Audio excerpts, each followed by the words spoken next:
Everyone welcome to ইকুইপাথ সকলোকে এটি নতুন ক্লাছলৈকে স্বাগতম জনাইছো আৰু আজিৰ এই ক্লাছটোৰ আমাৰ যোনটো ডিএমইৰ কাৰণে টাৰ্গেট কৰি পেলাই আমি এটা ক্লাছৰ সিৰিজ ষ্টাৰ্ট কৰিছিলো এই সিৰিজটো আজি চতুৰ্থটো ক্লাছ হ'ব আৰু এই ক্লাছটোৰ আমাৰ গোটেইখিনি সিলেবাস ক'বলৈ গ'লে আমাৰ যিখিনি মোস্ট ইম্পৰ্টেন্ট টপিক আছিল আৰু সেই মোস্ট ইম্পৰ্টেন্ট টপিকৰ ভিতৰতো একদম ইম্পৰ্টেন্ট কোৱেশ্চনখিনি আমি ডিসকাশন কৰি আছিলো আৰু আজি তাৰ একদম শেষৰটো পাৰ্ট হ'ব য'ত আমাৰ গোটেইকেইটা চেপ্টাৰ কমপ্লিট হ'ব আশা কৰো ইয়াৰে আগৰ ভিডিঅ' কেইটা সকলোৱে চাইছা গোটেইখিনি বস্তু বুজি পাইছা যদি কাৰোবাৰ কিবা ডাউটছ আছে সকলোকে মই অলৰেডি জনাই থৈ দিছো তোমালোকে মোৰ টেলিগ্ৰাম চেনেলত আহি পেলাই মোক কমেন্ট কৰিব পাৰা বা মেছেজ কৰিলে হ'ল বা ইয়াতে কমেন্ট বক্সৰ ভিডিঅ' জনালেও কথা নাই ঠিক আছে ষ্টাৰ্ট কৰিছো ক্লাছটো একদম ষ্টাৰ্টিংতে আমি লাষ্ট ক্লাছত ৰৈ যোৱা টপিকটোৰ সৈতে আৰম্ভ কৰিছো লাষ্ট ক্লাছত আমাৰ ৰৈ আছিল ইলেকশন বেসড কোৱেশ্চন কিনো হয় আজিৰ ক্লাছটো অকনমান আমি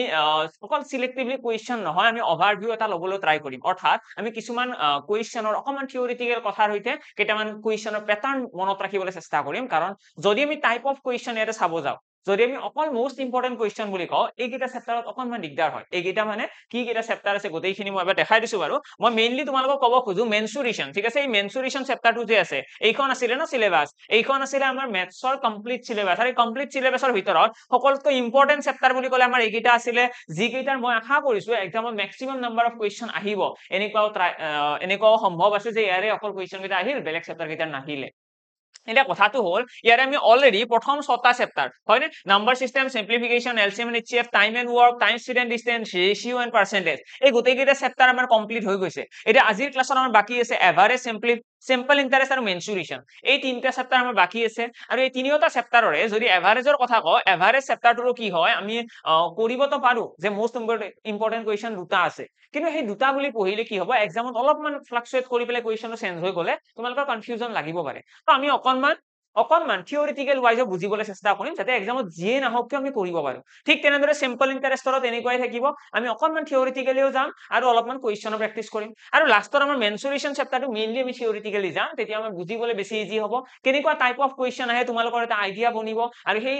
টাইপ অফ কোৱেশ্চন যদি আহে ভাগৰো তোমালোকে নিশ্চয় পাৰিবা তো আজিৰ ক্লাছটোত এইখিনি কৰাৰ আগতে পাৰ্সেন্টেজৰ একদম শেষৰটো সাব টপিক পাৰ্সেন্টেজৰ ভিতৰত একদম শেষত যদি আমি এটা সাব টপিক বুলি কওঁ হেতু আছিল ইলেকশন বেসড কোৱেশ্চন মানে নিৰ্বাচনৰ লগত জড়িত কোৱেশ্চন এটা নিৰ্বাচনৰ লগত জড়িত কোৱেশ্চন টোটাল তিনিটা ধৰণৰ কোৱেশ্চন থাকে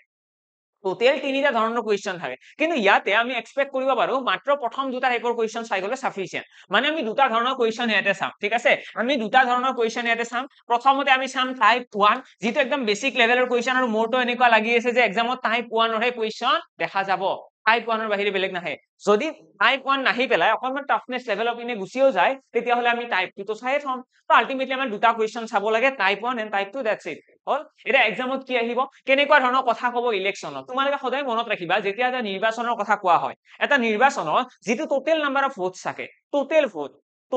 সদায় 100% বুলি ধৰা হয় আমি সদায় চেষ্টা কৰিম ইলেকশনৰ কোৱেশ্চন মিলা পাৰ্সেন্টেজত সলভ কৰা কাৰণ পাৰ্সেন্টেজত সলভ কৰিবলৈ গলে কোৱেশ্চন বিলাক বেছি ইজি হৈ পৰে ঠিক আছে এটা কথাটো হল আমাৰ এক্সামত কি দিব পাৰে টাইপ 1 ৰ একদম বেসিক লেভেলৰ আমাক দুটা কোৱেশ্চন দিব পাৰে দুটা কোৱেশ্চনে আলোচনা কৰিছো বেসিক লেভেলত আমাক দিব পাৰে যে এটা নিৰ্বাচনৰ দুজন ক্যান্ডিডেটে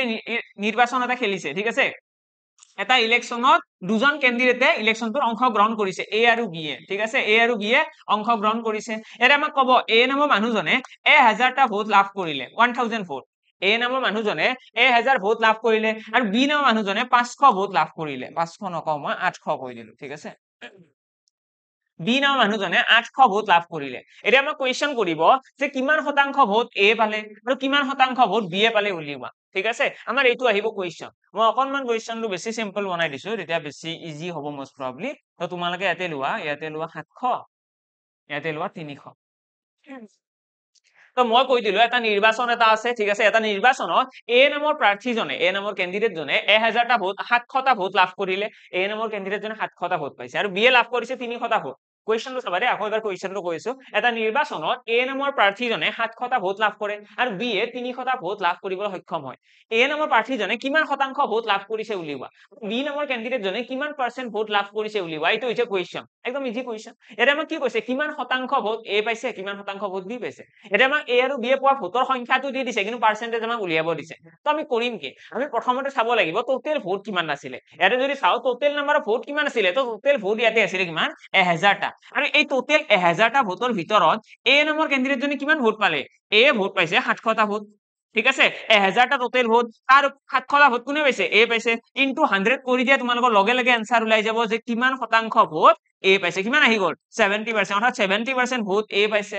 তেনেদৰে যদি 70% এ পাইছে আমি অকনমান কমন সেন্স লগাই পেলাই ডাইৰেক্টলি ক'ব পাৰিম যে বি এ কিমানটা ভোট পাব দিয়ে ভোট পাব 30% কাৰণ যিকোনো এটা নিৰ্বাচনৰ ক্ষেত্ৰত যোনটো টোটেল ভোট থাকে নিৰ্বাচনৰ টোটেল নাম্বাৰ অফ ভোট সদায় 100% বুলি ধৰা হয় যদি 100% টোটেল নাম্বাৰ অফ ভোট হয় তেতিয়াহলে 70% কোনে পাইছে এ পাইছে মানে বাকি 30% কোনে পাব বি পাব অবভিয়াসলি হৈ গল আমাৰ এইখিনি সলভ হৈ গল আমি এইখিনি গম পাই গলো যে এ কিমানটা ভোট পাব বি এ কিমানটা ভোট পাব দ্যাটস ইট এটা নেক্সট কথাটো হল ইয়াতে আমাৰ কোৱেশ্চনৰ সামৰণি নপৰে নেক্সট আমাৰ এক্সামত এনেকুৱা ধৰণৰ কোৱেশ্চন আহিব আমাক কব যে দুজন ক্যান্ডিডেটে এটা নিৰ্বাচনত অংশগ্ৰহণ কৰিছে এ আৰু বি দুজন ক্যান্ডিডেটে এটা নিৰ্বাচনত অংশগ্ৰহণ কৰিছে ঠিক আছে আমাক কব এজন প্ৰাৰ্থী এৰ কথা কৈছে ঠিক আছে এ 50% 50 হলে ভুল হ'ব বাৰু আমি কৈ দিলো ইয়াতে 40% ভোট লাভ কৰে ঠিক আছে এজন প্ৰাৰ্থীয়ে এজন ক্যান্ডিডেট এজন আছে 40% ভোট লাভ কৰে আৰু বি এ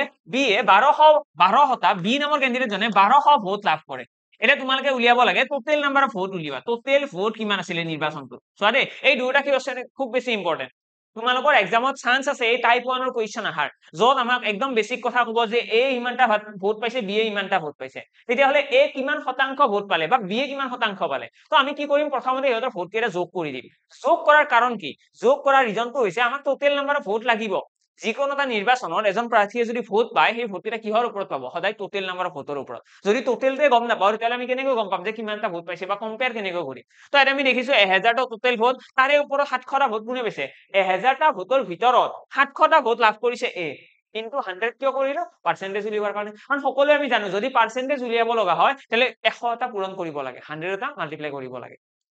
এৰে ইয়াতে কি কৈছে ইয়াতে কৈছে এ নামৰ ক্যান্ডিডেট জনে এজন ক্যান্ডিডেট আছে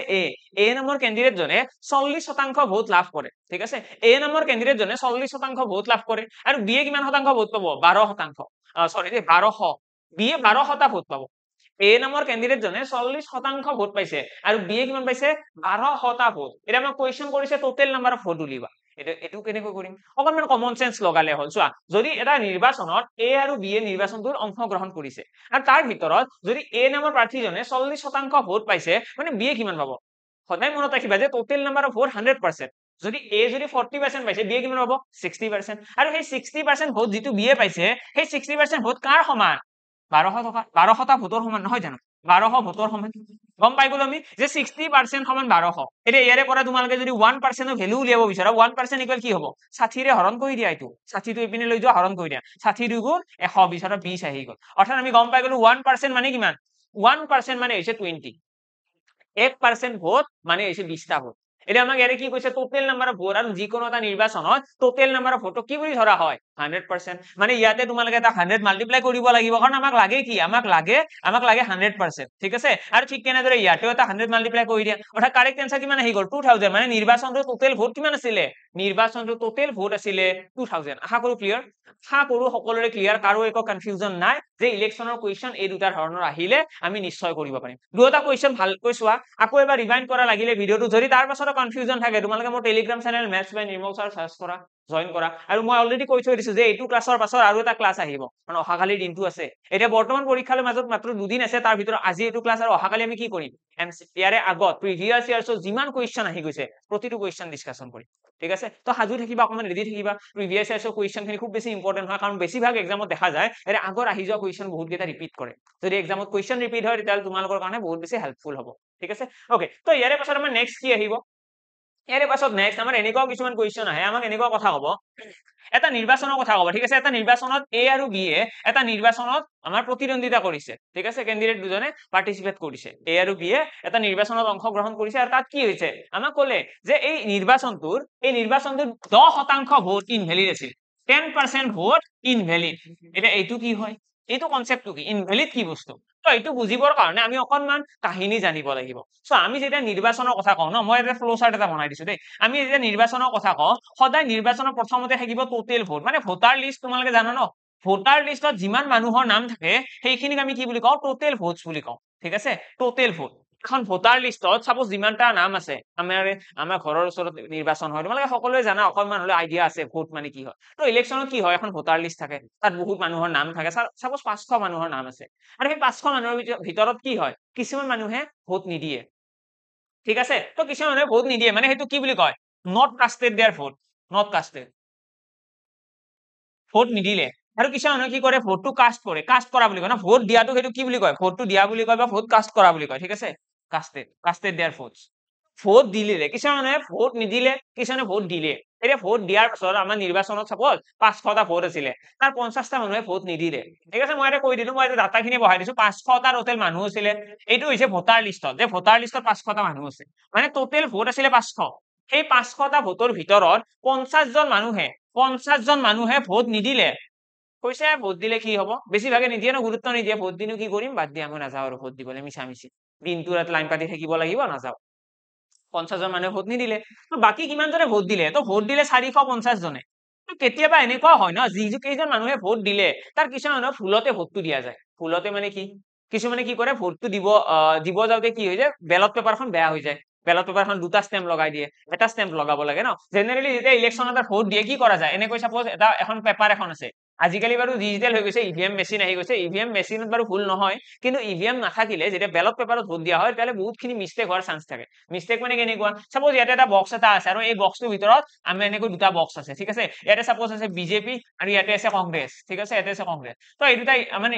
আমাৰ বেলট পেপাৰখনত এই দুটা চিম্বল আছে ঠিক আছে ইয়াতে ফুল এটা আছে ইয়াতে হাত এখন আছে এতিয়া যেতিয়া নিৰ্বাচন আমি ভোট দিব লাগিব আমি ট্ৰাই কৰিব লাগে বা ট্ৰাই নহয় আমি কৰিবই লাগে আমি এই যোনটো বক্স আছে এই বক্সটোৰ একদম ভিতৰত মানে আমি সাৰ্কেলটো ড্ৰ কৰিব লাগে আমি বক্সটোৰ ভিতৰত একদম ষ্টেম্পটো লগাব লাগে আমি যদি বক্সটোৰ ভিতৰত ষ্টেম্পটো লগাও তেতিয়াহ'লে এইটো কি বুলি কয় এইটো কয় ভেলিড ভোট শুদ্ধ কিন্তু যদি আমি বক্সটোৰ ভিতৰত নলগাই পেলাই এনেকৈ সাইডত লগাই দিওঁ ষ্টেম্পটো তেতিয়াহ'লে এইটো কয় ইনভেলিড বুজি পালা আমি নিৰ্বাচনত যেতিয়া ভোট দিব যাওঁ বেলট পেপাৰত আমি সদায় ষ্টেম্পটো যেতিয়া লগাম ন ষ্টেম্পটো এই বক্সটোৰ ভিতৰত লগাব লাগে বাহিৰত লগালে সেইটো ইনভেলিড বুলি কয় বুজি পালা ইনভেলিড কি হয় তো কিছুমান ক্ষেত্ৰত কিছুমান সাপোজ বুঢ়া মানুহ বিলাকৰ কথা কলো বা কিছুমানে ধৰি লোৱা অকমান ভালদৰে দেখা নাই কিবা ভুল হৈ গ'ল মিষ্টেক হৈ গ'ল তো কি হয় ষ্টেম্পটো কেতিয়াবা সাইডত মাৰি দিয়া যায় এই ক্ষেত্ৰত সেইটো ইনভেলিড ভোট বুলি কয় তো নিৰ্বাচনত কিছুমান কুৱেশ্যনত কি হ'ব এই কাষ্টেড ভোটৰ ভিতৰত যিসকল মানুহে ভোট দিছে তাৰে ভিতৰত কি হ'ব কিছুমানৰ ভোট কেইটা ইনভেলিড হৈ যাব ইনভেলিড বুলি কয় ইনভেলিড মানে কি ভুল হৈ গ'ল আৰু কিছুমানৰ কি হ'ব ভেলিড হ'ব এটা সাপোজ মই কৈ দিলো যে 50 জন মানুহৰ ভোট ইনভেলিড আছিলে মানে 50টা মানুহৰ ভোট ইনভেলিড আছিলে এতিয়া 50 জন মানুহৰ যদি ভোট ইনভেলিড আছিলে মানে ভেলিড কিমানৰ হ'ল তো তোমালোকৰ চাগে নিশ্চয় আনসাৰ আহিছে টোটেল আছিলে 450 জন মানুহে ভোট দিছিলে ভোট দিব যোৱা মানুহ কিমান 450 তাৰে 50 জন মানুহে ভোট দিওঁতে ভুল হৈ গ'ল মানে বাকি 400 জনৰ কি হৈছে শুদ্ধ হৈছে তো শুদ্ধ ভোট কিমান কাৰেক্ট ভোট কিমান আছে 400 আৰু এই 400টা ভোটৰ ভিতৰত এজনে কি পাব উইনাৰ জনে পাব এজনে লুজাৰ জনে পাব মানে জয় হোৱা প্ৰাৰ্থীজনে ইয়াৰে পৰা এটা পাব আৰু হাৰি যোৱা ব্যক্তিজনে ইয়াৰে পৰা পাব সদায় মনত ৰাখিবা টোটেল ভোটৰ পৰা কেতিয়াও কোনো এজন প্ৰাৰ্থীয়ে ভোট নাপায়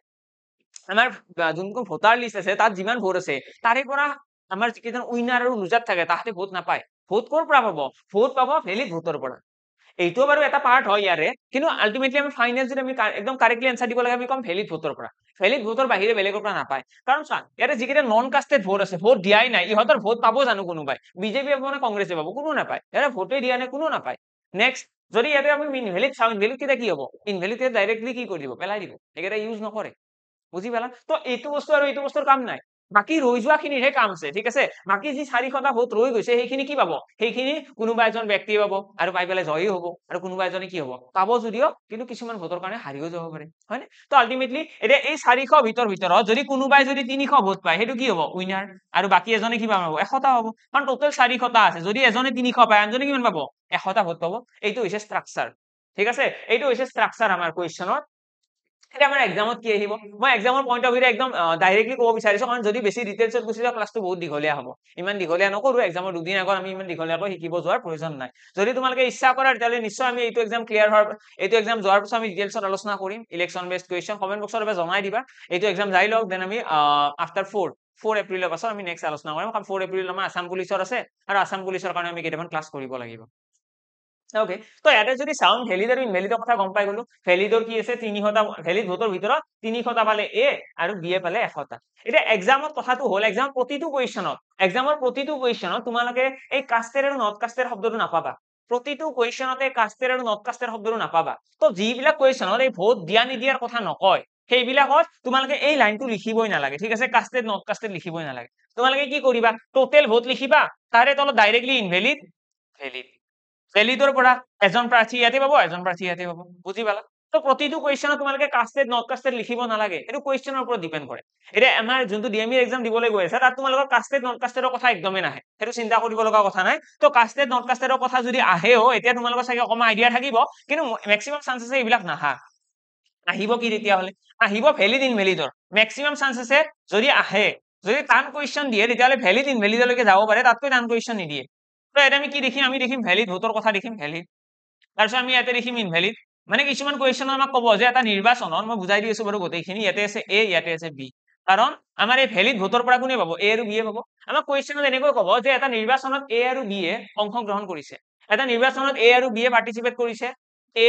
আৰু টোটেল সেই নিৰ্বাচনটো 10% ভোট ইনভেলিড আছিলে, নিৰ্বাচনটোত 10% ভোট ইনভেলিড আছিলে।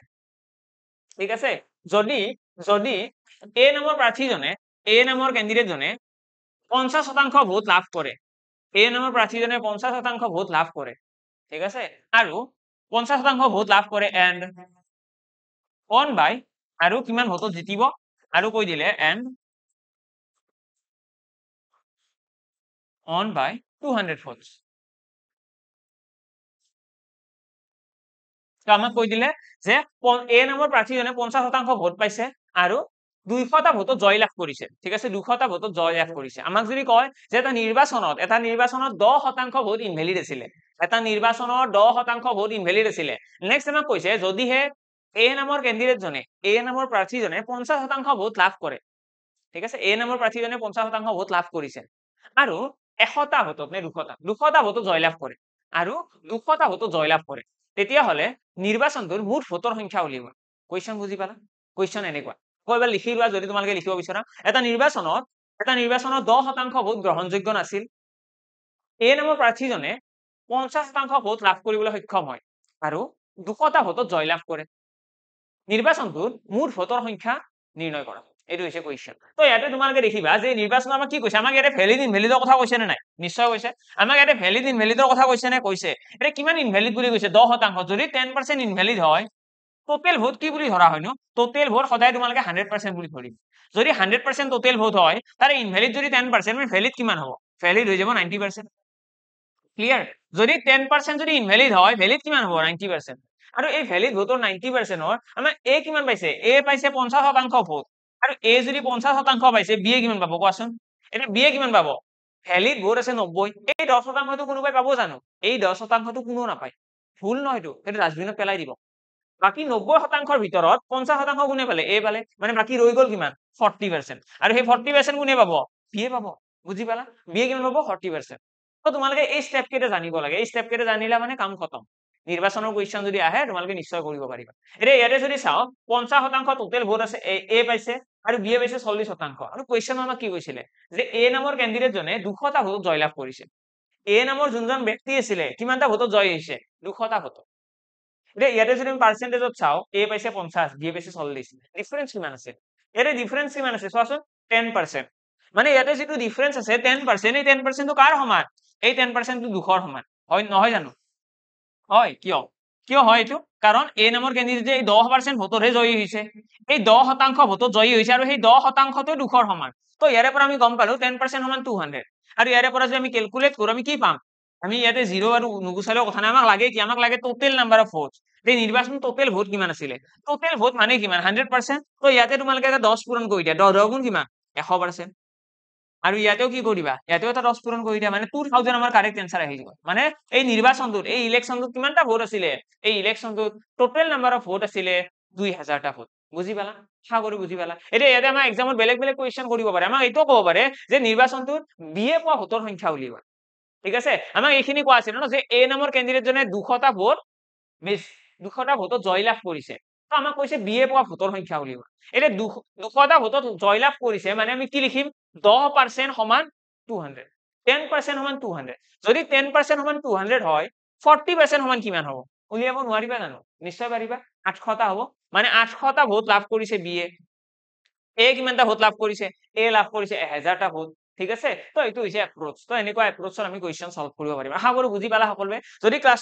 এইখিনিলৈকে বুজি পালা, ভিডিঅ'টো এবাৰ থাম্বছ আপ কৰি দিবা সকলোৱে, আৰু যদি বুজি পোৱা নাই তেতিয়াহ'লে তোমালোকে মোক কন্টেক্ট কৰিবা। ঠিক আছে এতিয়া বৰ্তমানৰ কাৰণে আমি কি কৰিছো নেক্সট আহিছো নেক্সট আমাৰ কি আছে নেক্সট আমাৰ এইখন সিলেবাসটো অলৰেডি আলোচনা কৰিছে বাৰু ইয়াৰে পাছত আমাৰ এতিয়া পাৰ্চেন্টেজ আমাৰ কমপ্লিটলি খতম হৈ গল পাৰ্চেন্টেজৰ আৰু বেলেগ চাব লগা নাই এইখিনিলৈকে সাফিচিয়েন্ট হয় নেক্সট আমি আহিছো এভাৰেজ সিম্পলিফিকেশন আৰু মেনচুৰেশন কি হয় এতিয়া এভাৰেজৰ কেনেকুৱা কোৱেশ্চন আহে যদি এভাৰেজ চেপ্টাৰটো কথা কওঁ এভাৰেজ চেপ্টাৰটো তোমালোকে দুটা বস্তু মেইনলি চাব লাগে এক নম্বৰটো হৈছে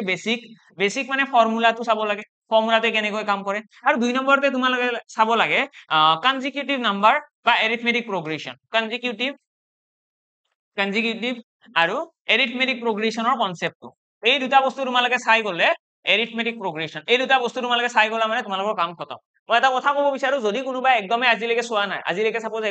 একদমে আইডিয়া নাই যে এভাৰেজ চোৱাই নাই ষ্টিল তোমালোকে বুজি পাবা চিন্তা কৰিব লগা কথা নাই 15 মিনিট এটা ধৈৰ্য সহকাৰে চাই থাকা নিশ্চয় গোটেইখিনি বুজি পাই যাবা এটা বেসিক বুলি ক'লে আমি কি আলোচনা কৰো বেসিক বুলি ক'লে আমি এভাৰেজৰ ফৰ্মুলাটোৰ কথা আলোচনা কৰো ক'লে চাগে এভাৰেজৰ ফৰ্মুলাটো কেতিয়াবা নহয় কেতিয়াবা নিশ্চয় শুনা পাইছা এভাৰেজ ইকুৱেল কি হয় sum divided by number of data মানে আমাক যদি কয় ন কেইটামান সংখ্যা দিয়া আছে সাপোজ আমাক 10টা সংখ্যা দিয়া আছে 10টা নাম্বাৰ দিয়া আছে আৰু সেই 10টা নাম্বাৰৰ এভাৰেজ উলিয়াব দিলে তাৰ মিনিংটো কি আমি কি কৰিম 10টা নাম্বাৰ দিয়া আছে তাৰ আমাক এভাৰেজ উলিয়াব দিলে আমি কি কৰো আমি সেই 10টা সংখ্যা প্ৰথমতে যোগ কৰিম ক্লিয়াৰ আমি সেই 10টা সংখ্যা প্ৰথমতে যোগ কৰিম তাৰপিছত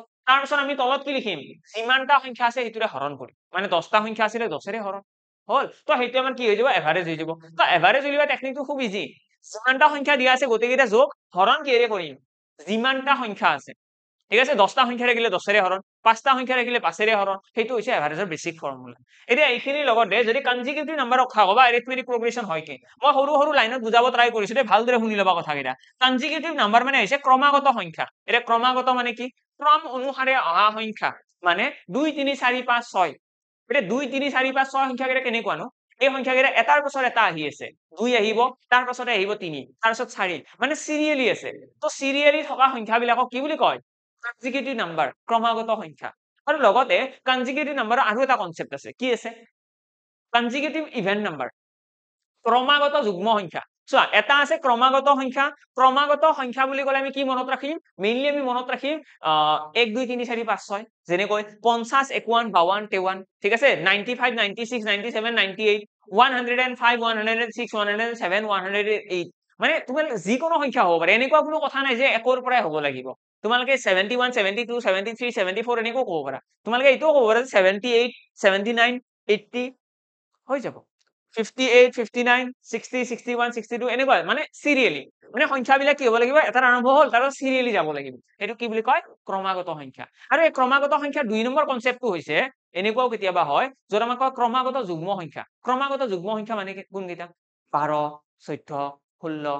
12 14 16 18 19 18 20 22 24 এইকেইটা ক্ৰমাগত যুগ্ম সংখ্যা ঠিক আছে যদি মই ইয়াতে ক্ৰমাগত যুগ্ম সংখ্যা তোমালোকক মই সাপোজ 102 ৰ পৰা আৰম্ভ কৰিছো ইয়াৰ মিনিংটো হৈছে ইয়াৰে পাছত কোন আহিব 104 ইয়াৰে পাছত 106 তো এইখিনি বস্তু তোমালোকে মাইন্ডত ৰাখিব লাগিব 108 তাৰ পাছত আহিব 110 এই গোটেইকেইটা কি ক্ৰমাগত যুগ্ম সংখ্যা এই সেম কনসেপ্টৰ আমি ক্ৰমাগত অযুগ্ম সংখ্যাও ক'ব পাৰো ক্ৰমাগত অযুগ্ম সংখ্যা কোনবিলাক 151 153 155 157 159 মানে আলটিমেটলি ক্ৰমাগত অযুগ্ম সংখ্যাৰ আমাৰ এক্সাম্পল আছে আমি যদি একদম সৰু সংখ্যাৰ কথা কওঁ 1 আহিব 3 আহিব 5 আহিব 7 আহিব 9 আহিব 11 আহিব এই গোটেইকেইটা কি ক্ৰমাগত অযুগ্ম সংখ্যা আলটিমেটলি এই কনজিকিউটিভ নাম্বাৰ বুলি ক'লে আমি টোটেল তিনিটা কনসেপ্ট জানো প্ৰথমটো হৈছে নৰমাল কনজিকিউটিভ নাম্বাৰ নৰমাল মানে কি কথা কৈছো মই সিৰিয়ালি থকা সংখ্যা যেনেকৈ 5 6 7 8 9 10 তাৰ পিছত আহিব ক্ৰমাগত যুগ্ম সংখ্যা য'ৰ আমি যুগ্ম সংখ্যা কেইটা ল'ম যেনেকৈ 2 4 6 8 10 তাৰ পিছত আমি কি ল'ম ক্ৰমাগত অযুগ্ম সংখ্যা 1 3 5 7 9 11 ঠিক আছে আশা কৰো ক্লিয়াৰ সকলোৰে ক্ৰমাগত সংখ্যাৰ কনসেপ্ট ক্লিয়াৰ যে ক্ৰমাগত সংখ্যা হয় কি তাৰ পিছত মই আহিছো এৰিথমেটিক প্ৰগ্ৰেছনৰ ফালে এৰিথমেটিক কি হয় এইটো অসমীয়াটো হৈছে সমান্তৰ প্ৰগতি ঠিক আছে সমান্তৰ প্ৰগতি একো চিন্তা কৰিব নালাগে যেনেকৈ তোমালোকে এইটো বুজি পালা ঠিক তেনেদৰে এইটো বুজি পাই যাবা সমান্তৰ প্ৰগতিৰ মিনিংটো হৈছে যিকোনো এটা বস্তু সমানকৈ আগুৱাই গৈ থকা ঠিক আছে মই যদি সাপোজ খোজকাঢ়ি গৈ আছো মই সমানকৈ খোজ কেইটা দিছো মোৰ গোটেইকেইটা খোজে একদম পাৰফেকশনত আছে মই যদি প্ৰথম খোজটোত যদি 5 সেন্টিমিটাৰ গৈছো সেকেন্ড খোজতো মই 5 সেন্টিমিটাৰে গৈছো এইটো কি বুলি কয় ক্ৰমাগত এৰিথমেটিক বুলি কয় মানে মই এনেকৈ ক'ব পাৰো সাপোজ মই এটা সংখ্যা লিখিছো কিছুমান এক্সাম্পল চাবা দেই মই ইয়াতে লিখিছো 2 3 4 5 6 7 এটা এই সংখ্যাকেইটা তোমালোকে চালে দেখিবা যে প্ৰথমতে 2 আছিলে তাৰ লগত 1 যোগ হৈছে তাৰপিছত আৰু 1 যোগ হৈছে তাৰপিছত আৰু 1 মানে গোটেইকেইটাৰ লগত সমান সংখ্যা যোগ হৈছে যদি গোটেইবিলাক সংখ্যাৰ লগত সমান সংখ্যা যোগ হৈছে এইটো কি বুলি কয় সমান্তৰ প্ৰগতি বুলি কয় এতিয়া এনেকুৱা কোনো কথা নাই যে সংখ্যাবিলাক এনেকৈয়ে থাকিব লাগিব তোমালোকে এইটোকো সমান্তৰ প্ৰগতি বুলি ক'ব পাৰিবা 10 16 তাৰপিছত কৈ দিলা 22 তাৰপিছত কৈ দিলা 28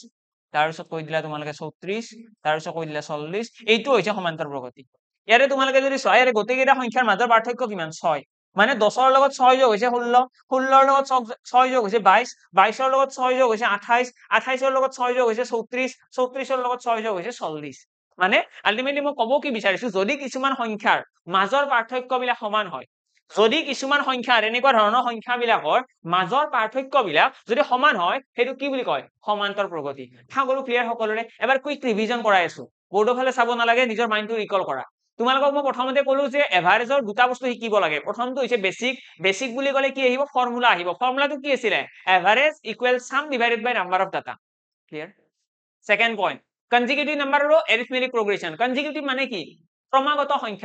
সংখ্যা কেনেকুৱা ক্ৰমাগত মানে কি সিৰিয়ালি থাকিব লাগিব ঠিক আছে সিৰিয়ালি থকা সংখ্যা যেনেকৈ 11 12 13 14 15 ক্ৰমাগত সংখ্যাৰ ইয়াতে কনসেপ্ট সামৰণি নপৰে তাৰ পিছত নেক্সট এটা কনসেপ্ট আহিব ক্ৰমাগত যুগ্ম সংখ্যা আৰু তাৰ পিছত আহিব ক্ৰমাগত অযুগ্ম সংখ্যা যিখিনি কথা আমি অলৰেডি আলোচনা কৰিলো তাৰ পিছত আমি কি আলোচনা কৰিম এৰিথমেটিক প্ৰগ্ৰেছন অৰ্থাৎ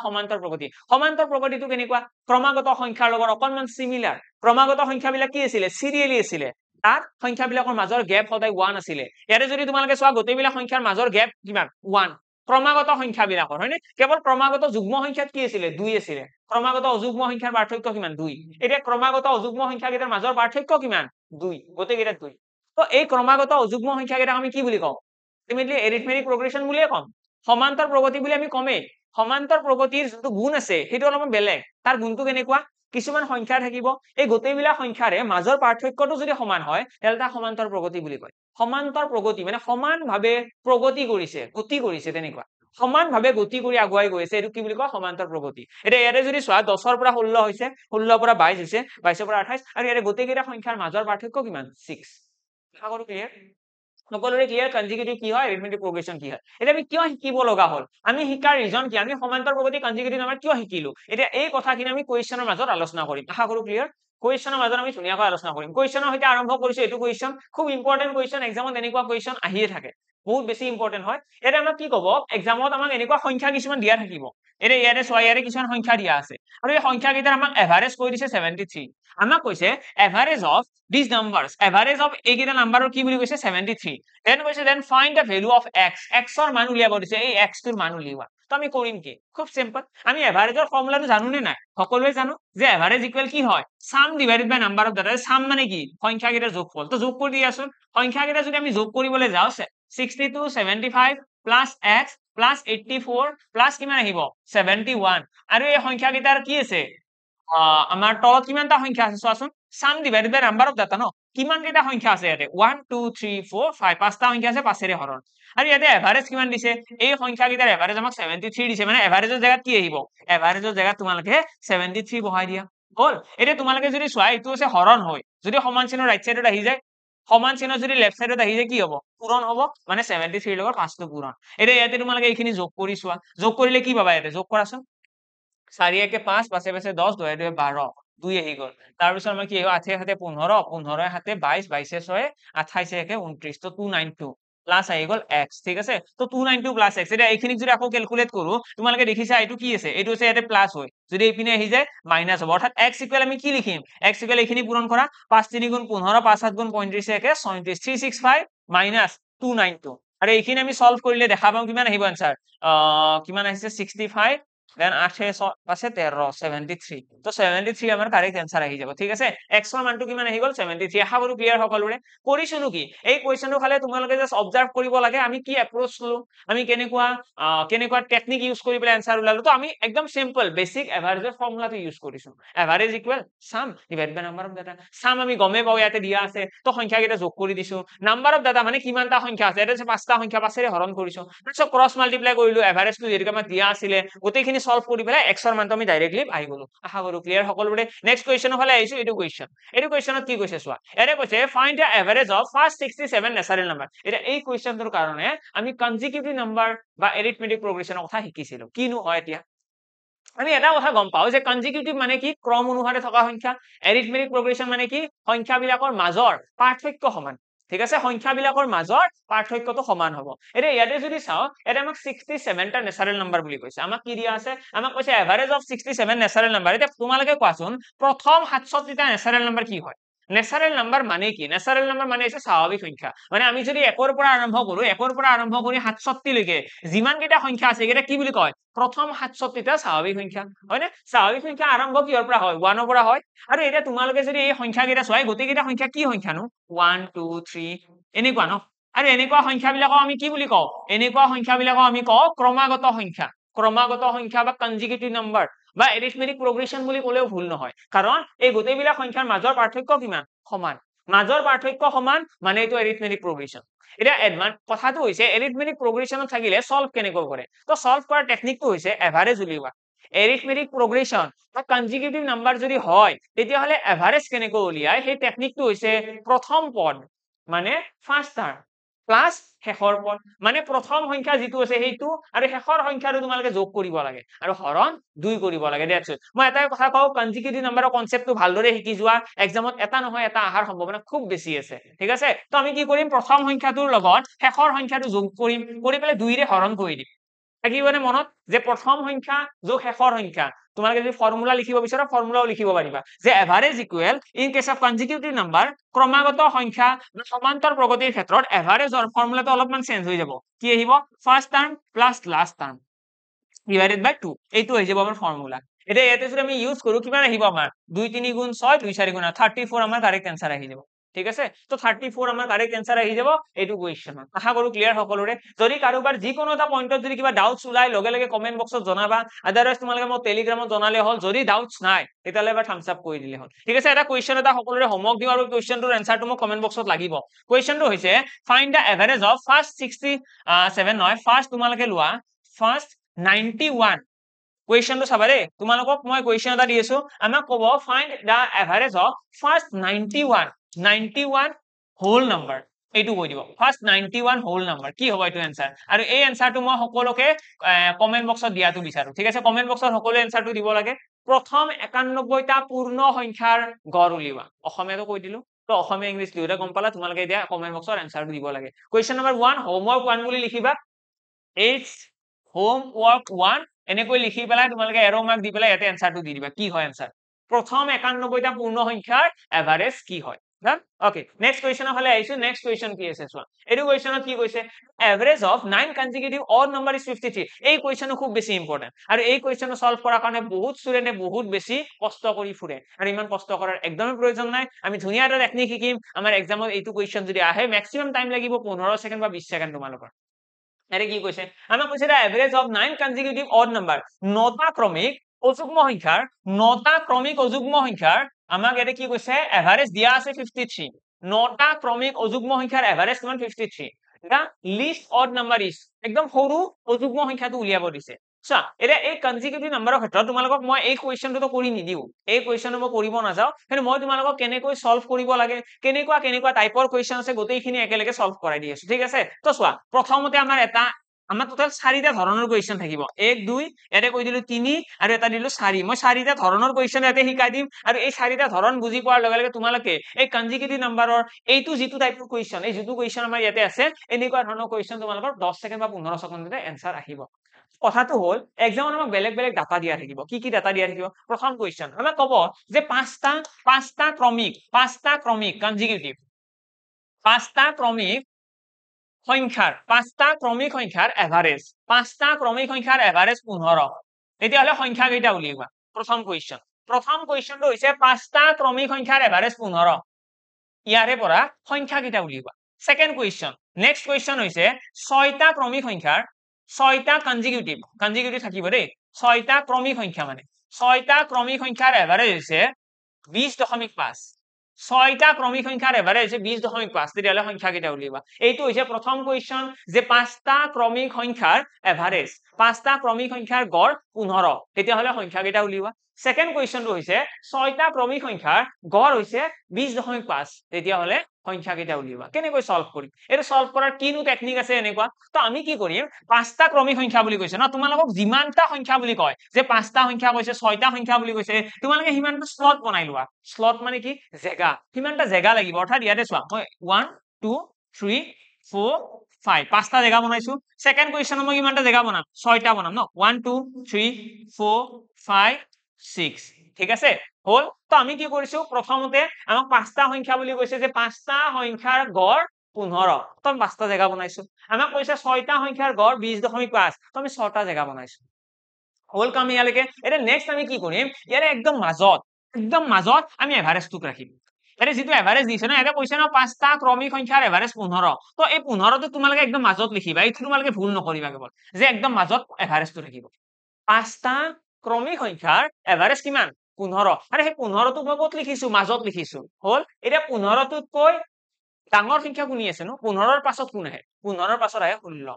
তাৰ পাছত কোন আহে 17 ঠিক তেনেদৰে 15 ৰ আগত কোন আহে 14 তাৰ আগত কোন আহে 13 এইকেইটা হৈ গল আমাৰ কাৰেক্ট আনসাৰ আশা কৰো বুজি পালা আমাক কৈছিলে কি পাঁচটা ক্ৰমিক সংখ্যা আৰু ক্ৰমিক সংখ্যা মানে কি এইটো কথা আমি শিকি আছো ন ক্ৰমিক মানে কি সিৰিয়ালি থাকিব লাগিব 11 12 13 14 15 হয় নে 21 22 23 24 25 35 36 37 38 39 40 যেনেকুৱা ক্ৰমিক হ'ব লাগিব এটা আমি লগতে কি নতুন কনসেপ্ট কি শিকিলো নতুন কনসেপ্টটো হৈছে আমাক যিমানটা সংখ্যাৰ এভাৰেজ দিয়া থাকে সাপোজ পাঁচটা সংখ্যাৰ এভাৰেজ দিয়া আছে আমি ইয়াতে পাঁচটা স্লট বনাই লম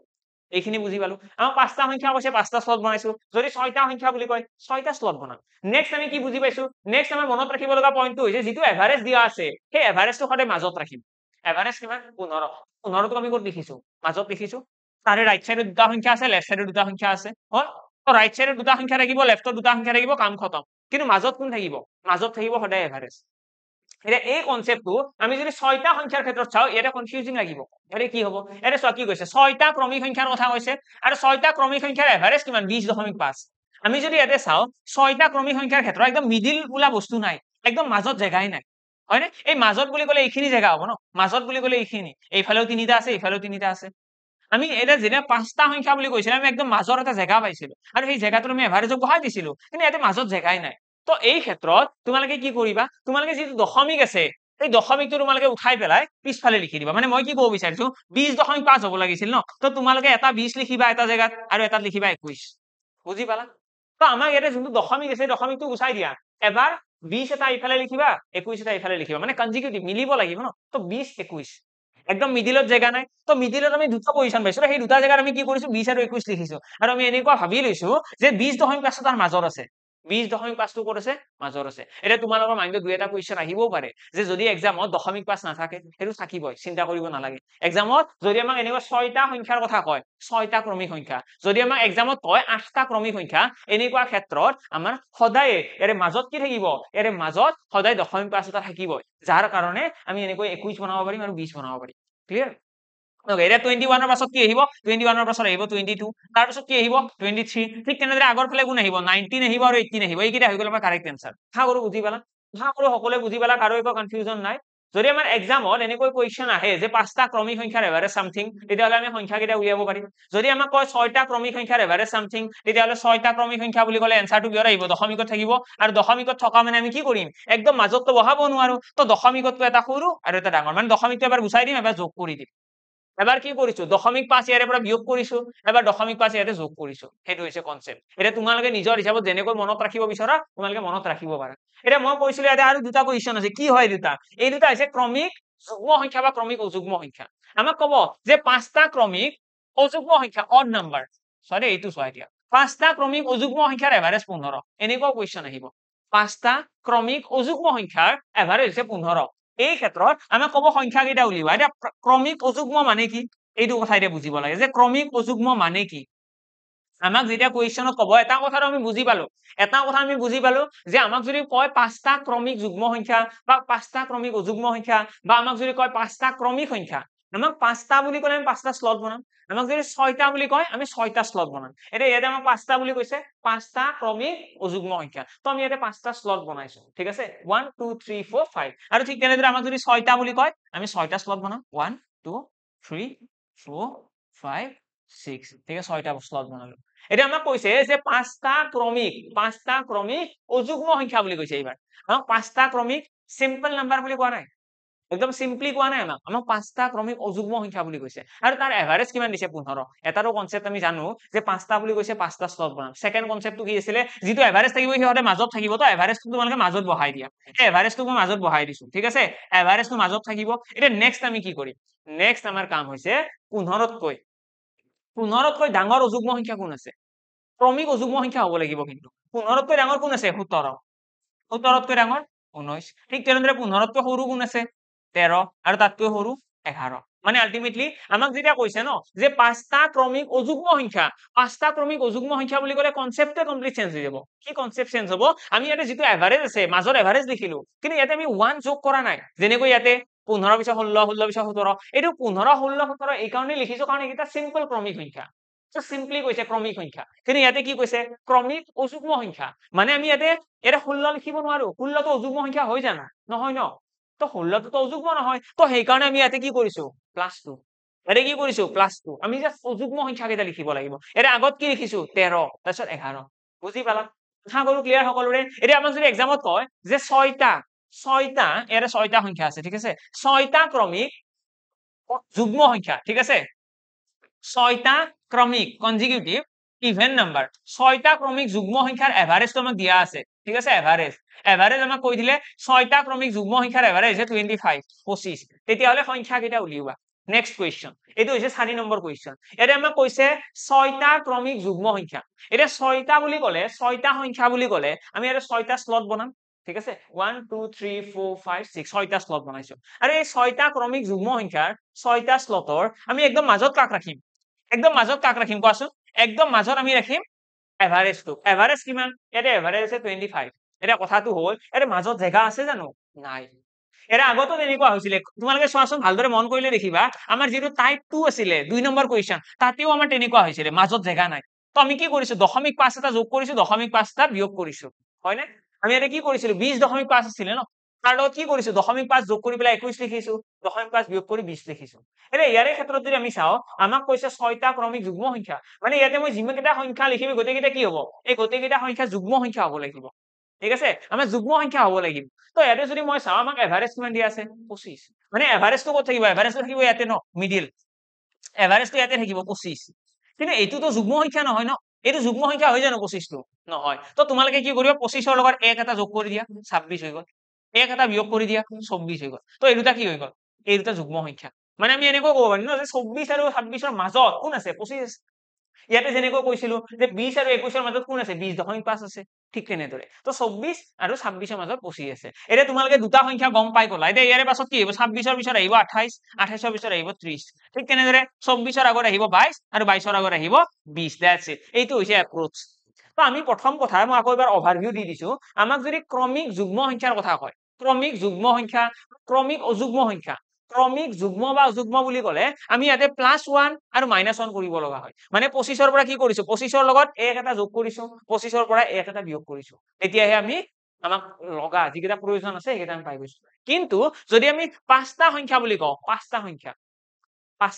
বা সাতটা সংখ্যা তেনে ক্ষেত্ৰত আমি এনেকুৱা 1 যোগ 1 বিয়োগ এইবিলাক কৰিবই নালাগে 0.5 এটা যোগ 0.5 এটা বিয়োগ এইবিলাক কৰিব নালাগে কিয় কাৰণ পাঁচটা সংখ্যা বুলি ক'লে মাজৰ এটা স্লট থাকে এটা মাজৰ এটা জায়গা ওলাই যাৰ দুয়োপিনে সমান সংখ্যক সংখ্যা থাকে কিন্তু 6টা বা 8টা সংখ্যাৰ ক্ষেত্ৰত মাজত জায়গা নাথাকে বুজি পালানে কিয় এইটো যোগ কৰিব লগা হৈছে ইয়াতে কিয় মাজত জায়গা নাই ন ইয়াতে মাজত জায়গা নাই সেইকাৰণে যোগ কৰিব লগা হৈছে কিন্তু ইয়াতে চোৱাচোন ইয়াতে আমি কিবা এডিশনালি যোগ কৰিছো নেকি নাই কৰা আমি যোনটো এভাৰেজ আছিল সেই এভাৰেজটো ডাইৰেক্টলি মাজত বহাই দিছো এটা এভাৰেজটো ডাইৰেক্টলি মাজত বহাইছো এভাৰেজক ডাইৰেক্টলি তোমালোকে তেতিয়াহে বহাব পাৰিবা যদিহে পাঁচটা সংখ্যাৰ কথা কয় সাতটা সংখ্যাৰ কথা কয় আৰু এক্সামত ম্যাক্সিমাম চান্স আছে তোমালোকৰ এনেকুৱা পাঁচটা সংখ্যাৰ কথা কব বা সাতটা সংখ্যাৰ কথা কব তো অলপমান ৰেডি থাকিবা এনেকুৱা নাভাবিবা যে টান আহিব টান নাহে ইজি কুৱেশ্চন আহিব আৰু এইখিনিয়ে হ'ল আমাৰ কনজিকিউটিভ নাম্বাৰৰ কনসেপ্ট এই কনসেপ্টটো লগাই পেলাই তোমালোকে এই কুৱেশ্চনটো কৰিব লাগে আৰু এইটো কুৱেশ্চন এনসাৰ দিব লাগে ঠিক আছে এইটো কুৱেশ্চনটো আমাৰ আছে দা average of 9 consecutive odd number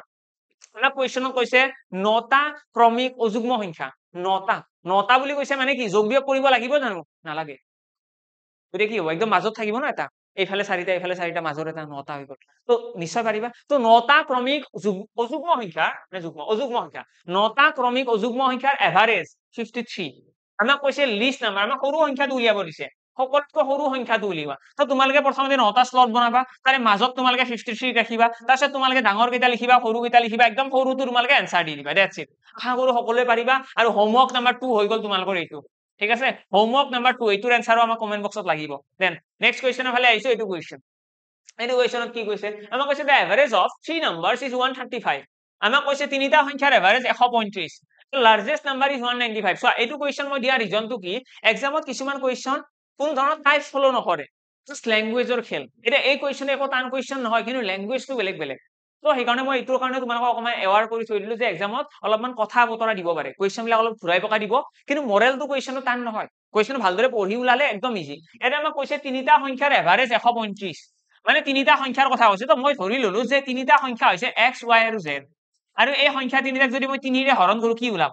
সংখ্যা তিনিটা যোগ কৰি যদি 3 ৰে হৰণ কৰো কি ওলাব এভাৰেজ ওলাব মানে 135 আমাক এইটোৱে কৈছে ন যে তিনিটা সংখ্যাৰ এভাৰেজ 135 নেক্সট আমাক কি কৈছে the largest number is 195 মানে এটা সংখ্যা কিমান 195 তো মই কৈ দিলো যে x ৰ মানটো হৈছে 195 বুজি পালা তো x ৰ যেটো ভ্যালু আছে x ৰ ভ্যালুটো মই কৈ দিলো 195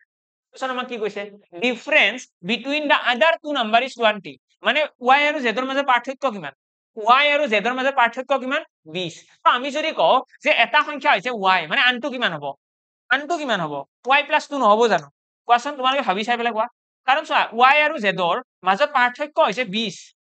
যদি y আৰু z ৰ মাজৰ পাৰ্থক্য 20 হয় মানে এটা সংখ্যা যদি y হয় আনটো কি হ'ব y + 20 সাগৰ বুজি পাই আছা আমাক কৈছে যে তিনিটা সংখ্যা আছে আমি ধৰি লৈছো যে x y z সংখ্যা তিনিটাৰ এভাৰেজ কিমান 135 তো আমি এভাৰেজ উলাই দিলো x + y + z / 3 = 135 ইয়াতে আমাক কৈছে যে ডাঙৰ সংখ্যাটো হৈছে 195 তো আমি কৈ দিলো যে x ৰ মানটো 195 x ৰ মানটো 195 এতিয়া হলে নেক্সট আমাক কি কৈছে যে অন্য দুটা সংখ্যা মানে y আৰু z ৰ পাৰ্থক্য কিমান 20 মানে y কৈ z টো কি 20 টকা বেছি বা 20 বেছি তো y যদি y ভ্যালুটো যদি আমি y বুলি ধৰি লও তাহলে আনটো কিমান হ'ব y + 20 হৈ গল তো এতে যে ডাটাখিনি এতিয়া বহাই দিয়া ললে কি হৈ যাব চাই লোৱাচোন এতে লিখিলো মই 195 প্লাস মই লিখিলো y আৰু z ৰ জায়গাত মই বহাই দিলো y + 20 বহাব পাৰিম ন কাৰণ z মানে কি y আৰু z ৰ মাজত পাৰ্থক্য 20 থাকিব লাগিব সমান আছে 135 / 3 এইখিনি ক্যালকুলেট তোমালোকে কৰিলে দেখিবা কিমান আহিব twice y 20 যোগ কৰিলে আহিব 215 আৰু লগতে এইটো পূৰণ কৰিলে আহিব 405 ঠিক আছে 5 3 গুণ 15 13 3 গুণ 39 40 ঠিক আছে তো এইখিনি আকৌ সলভ কৰিলে y ইকুৱেল কিমান আহিব এইখিনি মাইনাস কৰি দি দিয়া এইখিনি মাইনাস কৰিলে আমি দেখিম twice y = 405 ৰ পৰা যদি গুচি যায় 210 তো থাকি গল 200 190 থাকিব 190 হলে y ইকুৱেল কিমান আহিব 2 9 গুণ 18 2 5 গুণ 10 95 তো y ইকুৱেল আমাৰ আহি গল y ইকুৱেল আমাৰ কিমান আহি গল y ইকুৱেল আহি গল 95 আৰু y ইকুৱেল যদি 95 হয় আমাক কি কৈছে ফাইন্ড দা স্মলেষ্ট নাম্বাৰ কোনটো হ'ব এটা তোমালোকে চোৱা y ভ্যালুটো হৈছে 95 এইটো মান কিমান হ'ব z ৰ মানটো কিমান হ'ব z ৰ মানটো y + 20 ন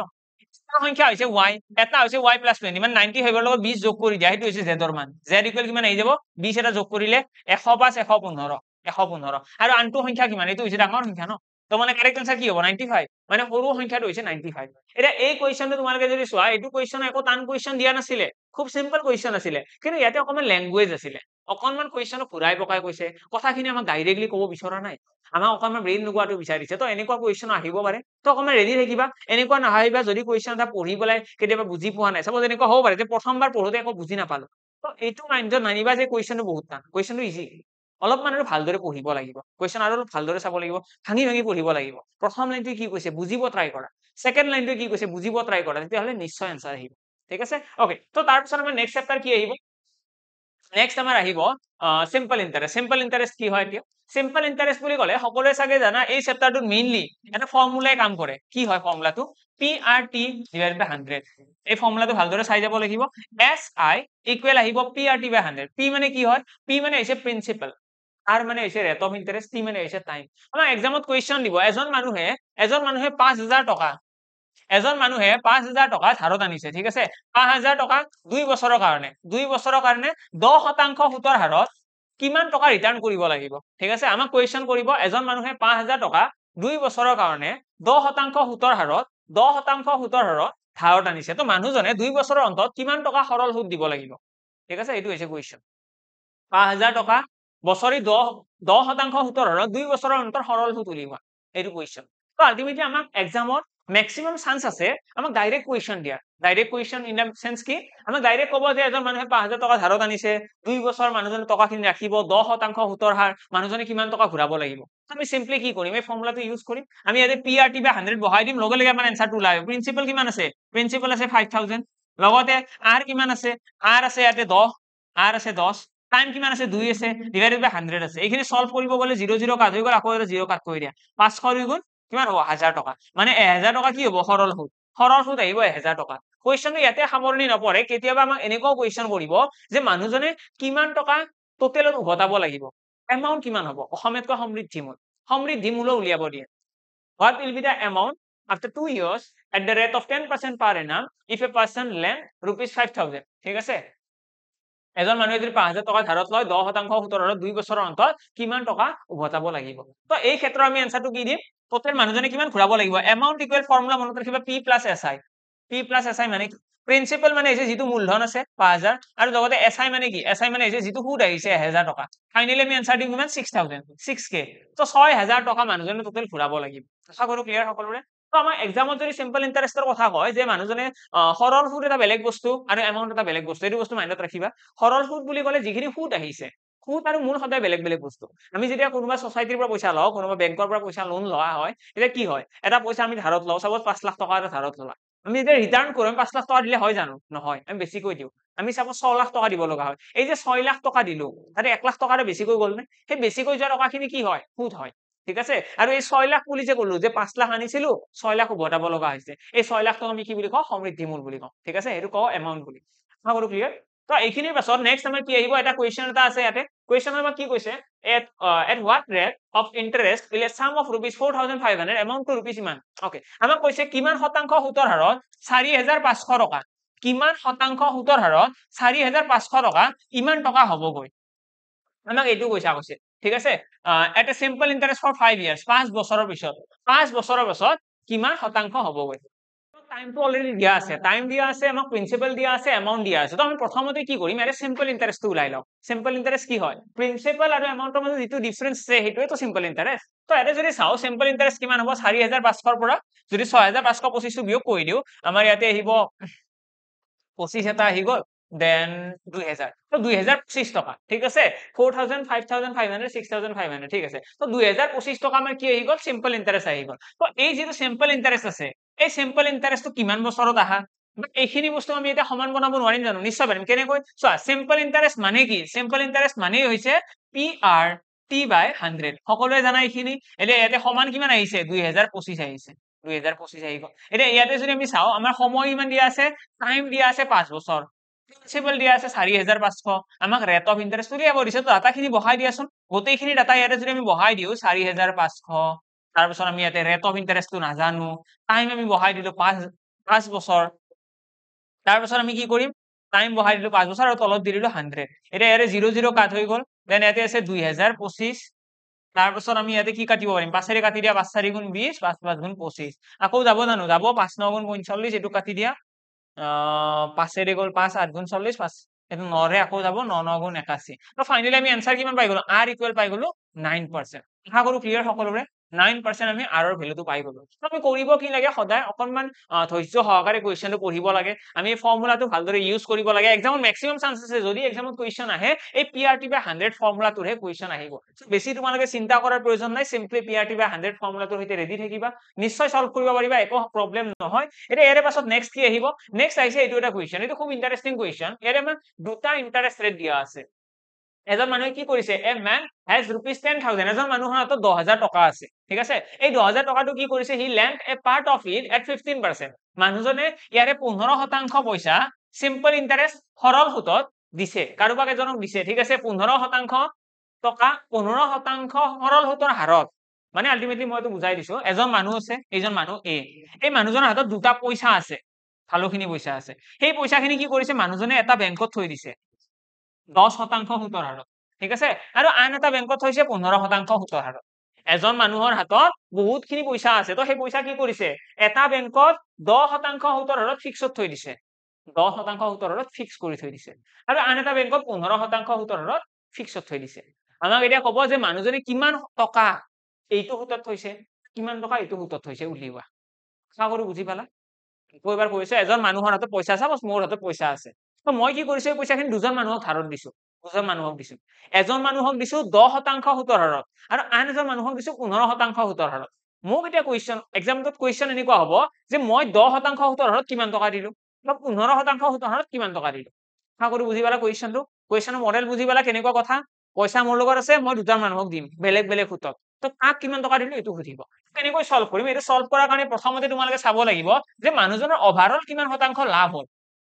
তো চোৱা, মানুহজনৰ পইচা আছিলে 10,000, মানুহজনে 15% দিছে, 10% দিছে আৰু টোটেলত মানুহজনে কি হৈছে, এটা টোটেল ইন্টাৰেষ্ট হি ৰিচিভ। টোটেল ইন্টাৰেষ্ট মানে দুজন মানুহক যে মই ধাৰত দিছো, টোটেলত মই কিমান টকা পালো। তো টোটেলত মানুহজনে 5 বছৰত কিমান টকা পাইছে, 6,500 টকা হৈছে। এমাউন্ট বুলি কৈছে, এইটো এমাউন্ট হয়। এইটো চোৱা দেই, এইটো এমাউন্ট হয়। 5 বছৰত এমাউন্টটো ৰুপিজ আছে, দুয়োটা লগ হোৱা কাৰণে এমাউন্ট বুলি কৈছে। আমাক এইটো যোনটো এমাউন্ট বুলি কৈছে, এইটো এমাউন্ট মানে তোমালোকে সমৃদ্ধি মূল বুলি বুজি নলবা দেই। যদি এইটো সমৃদ্ধি মূল হলহেঁতেন তেতিয়াহ'লে 10,000তকৈতো বেছি হ'বনে নাই। মই চাপোজ কিবা পইচা কাৰোবাক ধাৰত দিছো, যদি মই সুদ আৰু মূল লগ কৰি পেলাই পইচাখিনি আনো, মই 10,000 টকা কাৰোবাক ধাৰত দিছো। আজিৰ পৰা 5 বছৰ পিছত মই 10,000 টকাতকৈ কম পাম নে বেছিকৈ পাম, ভাবি চোৱাচোন। 10,000তকৈ বেছি টকা পাম, কাৰণ সুতত দিছো ন, সিহঁতে মোক সুতো দিব। মূলটোতো ঘূৰাবই লাগিব, ঠিক আছে, মূলটোতো ঘূৰাবই লাগিব, যিমান টকা দিছো সেইটো দিবই লাগিব, এডিচনেলি বেছিকৈ দিব লাগিব। তো সেইটো কথা। তো ইয়াতে আমাৰ কি হ'ব, 10,000 টকা আছিলে, 10,000 টকাতকৈ ইয়াতে কৈছে 6,500, মানে এইটো হৈছে সৰল সুদ। মানে 10,000 টকা যে আছিলে, সেই 10,000 টকাটো কিমান টকা সৰল সুদ দিছে, সৰল সুদ দিছে 6,500 টকা। তো আমি যদি এইটো পাৰ্চেন্টেজ ওলাও, মানে কিমান পাৰ্চেন্ট পালে চোৱা, 10,000 টকা আছিলে মূলধন, মূলধন 10,000, তাৰে ওপৰত মানুহজনে 5 বছৰৰ পিছত কিমান টকা সুদ পাইছে, 6,500 টকা। ঠিক আছে, আমি এনেকৈও ক'ব পাৰো, আমি এইটো যদি ফৰ্মুলা ইউজ কৰো, আমি ফৰ্মুলা ইউজ কৰিলে কি হ'ব চোৱা, SI ইকুৱেল কি আছিলে, PRT/100, PRT/100। আৰু ইয়াতে আমি কি গম পাওঁ, আমি গম পাওঁ SI কিমান, SI হৈছে 6,500। সকলোৱে জানা যে SI হৈছে 6,500। নেক্সট প্ৰিন্সিপাল কিমান, প্ৰিন্সিপাল আছিলে 10,000 টকা, 10,000 আছিলে প্ৰিন্সিপাল। ৰেট অফ ইন্টাৰেষ্ট কিমান নাজানো, ৰেট অফ ইন্টাৰেষ্টটো আমি নাজানো, কিমান টকা সুতত মানুহ অভাৰঅল মানে কিমান পাৰ্চেন্ট লাভ হৈছে এইটো আমি নাজানো। টাইম কিমান, টাইম আছিলে 5 বছৰ। এতিয়া তোমালোকে ক'বা ৰেট অফ ইন্টাৰেষ্ট জানোচোন, ৰেট অফ ইন্টাৰেষ্ট আমি জানো, কোনটো জানো, আমি জানো যে এইজন মানুহক কিমানত দিছো বা এইজন মানুহক কিমানত দিছো। আমি অভাৰঅল কিমান ৰেট অফ ইন্টাৰেষ্ট পালো সেইটো নাজানো। এইটো কি হয়, এইটো 6,500টো অভাৰঅল প্ৰফিট, অভাৰঅল মোৰ ইমান টকা আহিছে। 5 বছৰৰ পিছত টোটেল দুয়োজনৰ পৰা মিলি পেলাই 6,500 আহিছে। তো মই দুয়োজনৰ পৰা মিলি পেলাই কিমান লাভ হৈছে মই সেইটো উলিয়াব ট্ৰাই কৰিছো। তো ৰেট অফ ইন্টাৰেষ্টটো যদি উলিয়াবলৈ চেষ্টা কৰো, ইয়াতে কি হ'ব চোৱা, ডাবল জিৰ' কাট খাই গ'ল, আৰু দুটা জিৰ' ইয়াৰ পৰা কাটি দিয়া, তাৰপিছত তোমালোকে চাবা 5 এইটো কাটিব পাৰিবা, 5 এইটো 13 বাৰ যাব। মানে আমি গম পালো R ইকুৱেল কিমান আহি গ'ল, 13%। তো এই যিটো R ৰ ভেলু আহি গ'ল, এইটো কি হয়, এইটো হৈছে অভাৰঅল। মানে আলটিমেটলি কথাটো এনেকুৱা, এজন মানুহৰ হাতত 10,000 টকা আছিলে, ঠিক আছে, 10,000 টকা। এই 10,000 টকাটো মানুহজনে এজনক দিছে 10% সুতৰ হাৰত, আন এজনক দিছে 15% সুতৰ হাৰত। আৰু 5 বছৰৰ পিছত, 5 বছৰৰ পিছত অভাৰঅল মানুহজন 13% লাভ হৈছে। আশা কৰো বুজি পালা। ভালদৰে চোৱা দেই, পেটাৰ্ণটো চাই লোৱা। তোমালোকে এই কুৱেশ্যনটো বুজিবলৈ চেষ্টা কৰা, কুৱেশ্যনটো কেনেকুৱা, কুৱেশ্যনটো কেনেকৈ কাম কৰে, আমি কেনেকৈ এক্সামত সলভ কৰিম। আমাক এক্সামত 10,000 টকাৰ কথা কৈছে, এজন মানুহক 10% দিছে, এজনক 15% দিছে, আৰু অভাৰঅল 5 বছৰৰ পিছত কিমান শতাংশ পাইছে, 13% লাভ হৈছে। ঠিক আছে, 13% লাভ হৈছে। এইটো কেনেকৈ গম পালো 13%, এইটো এপ্ৰচ। আমি ইয়াতে SI টো আমাক দিয়া থাকিব এক্সামত, SI দিয়া থাকিব যে 6,500 টকা মানুহজনৰ টোটেল সৰল সুদ পাইছে, আৰু এই 6,500 টকাৰ প্ৰিন্সিপাল কিমান আছিলে 10,000, ৰেট অফ ইন্টাৰেষ্ট নাজানো, সেইটো আমি তেনেকৈ ওলাই ললো 13%। এতিয়া আমি কি কৰিব লাগে, চিম্পলি ডাঙৰৰ পৰা সৰুটো ক্ৰছ মাল্টিপ্লাই কৰি বিয়োগ, মানে আমি এনেকৈ বিয়োগ কৰিম ডাঙৰৰ পৰা সৰুটো। এতিয়া চোৱা, 13ৰ পৰা 10 বিয়োগ কৰিলে কি থাকিব, 3, 15ৰ পৰা 13 বিয়োগ কৰিলে 2 থাকিব। অৰ্থাৎ আমাৰ যিখিনি টকা আছিলে 10,000 টকা, সেই 10,000 টকাটো আমি 2:3 অনুপাতত ভগাব লাগে। ঠিক আছে, আমাৰ এই 10,000 টকাটো এইটো ৰেচিঅ'ত ভগাই দিলে হয়, দ্যাটছ ইট। তো আমি যদি এইটো ৰেচিঅ'ত ভগাই দিওঁ কি হ'ব, 5 ৰেচিঅ' ইকুৱেল কি হ'ব, 5 ৰেচিঅ' ইজ ইকুৱেল 10,000। অৰ্থাৎ R ইকুৱেল কিমান আহিব, R ইকুৱেল আমাৰ আহিব 2,000। R ইকুৱেল যদি 2,000 হয়, তেতিয়াহ'লে এইটো কিমান হ'ব, 10% সুতৰ হাৰত 4,000 টকা দিব। ঠিক আছে, 2 ৰেচিঅ' ন, তাৰ ৰেচিঅ'ৰ ভেলু যদি 2,000 হয়, দুটা ৰেচিঅ' মানে কিমান, 4,000, তিনিটা ৰেচিঅ' মানে কিমান, 6,000। বুজি পালানে। তো আমাক যদি কয় যে মানুহজনে এটা কি কৈছে, the difference between the parts of the amount he lend is, মানে সিহঁতে এই যে মানুহজনে যে টকা ধাৰত দিছে, এই ধাৰত দিয়া টকাখিনিৰ পাৰ্থক্য কিমান, এজনক দিছে 6,000, এজনক দিছে 4,000, মানে পাৰ্থক্য কিমান, 2,000। 2000 টকাৰ পাৰ্থক্য আছে। মই মানে কি কৰিছো, এজনক দিছো 6000 টকা, আন এজনক দিছো 4000 টকা, আৰু অভাৰঅল সিহঁতে মোক যোনটো সুদ দিছে সেই সুদটো কিমান 6500। আশা কৰো বুজি পালা। তোমালোকে কুৱেশ্যন আকৌ এবাৰ চাব পাৰা। আৰু লগতে মই এইটো কথা কম, ইম্পৰ্টেন্ট হয়, কিন্তু এনেকুৱাও নহয় যে একদম most ইম্পৰ্টেন্ট, তেনেকুৱা নহয়, জাষ্ট ইম্পৰ্টেন্ট হয়। ঠিক আছে, ভালদৰে চাই গ'লে হয়। সেইটো কথা মই মেনশ্যন কৰিলো, নহলে বহুতৰ এনেকুৱা লাগিব যে এইটো কুৱেশ্যনটো বেছি টান লাগি গ'ল। তো সেইটো কথা মই কৈ দিলো। বুজি পালা যদি খুব ভাল কথা, যদি পোৱা নাই তোমালোকে পাৰ্চনেলি মোক মেছেজ কৰিব পাৰা, মই নিশ্চয় অডিঅ' দি পেলাম, অডিঅ' দি পেলাই বুজাবলৈ চেষ্টা কৰিম। আৰু তোমালোকে একদম স্পেচিফিকেলি কোনখিনি বুজি পোৱা নাই, যে মোৰ কাৰণে বেছি ইজি হ'ব, হয় নে এক্সপ্লেইন কৰিবলৈ। ডান। তো ইয়াতে মই সামৰিছো, ইয়াতকৈ দীঘলীয়া নকৰো। ইয়াৰে পাছত আমাৰ আছে বাৰু মেনচুৰেশ্যন চেপ্টাৰটো আজি পচিবল নহ'ল, তো এটা কাম কৰো, আমি নেক্সট যেতিয়া আমি পেপাৰ